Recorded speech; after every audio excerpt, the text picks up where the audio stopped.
ভারী বৃষ্টি আর পাহাড়ি ঢলে বাংলাদেশের উত্তর পূর্বাঞ্চলীয় জেলাগুলোর বহু এলাকা পানিতে তলিয়ে গেছে।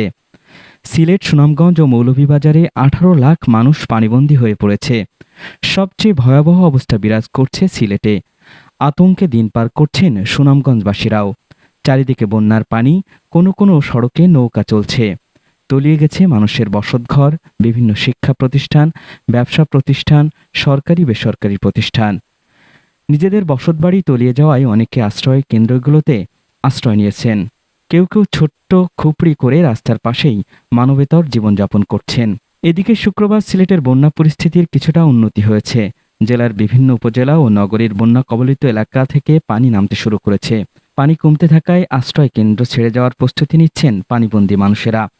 তবে সকল নদীর পানি কমলেও ৬ পয়েন্টে সুরমা ও কুশিয়ারা নদীর পানি বিপদসীমার ওপর দিয়ে বয়ে যাচ্ছে। জাতিসংঘের আন্তর্জাতিক জরুরি শিশু তহবিল ইউনিসেফ জানিয়েছে, বাংলাদেশের উত্তর পূর্বাঞ্চলে সৃষ্ট বন্যায় ইতিমধ্যে ২০ লাখের বেশি মানুষ ক্ষতিগ্রস্ত হয়েছে, যার মধ্যে ৭,৭২,০০০-এরও বেশি শিশুর ক্ষতির কথা উল্লেখ করেছে এ সংস্থাটি।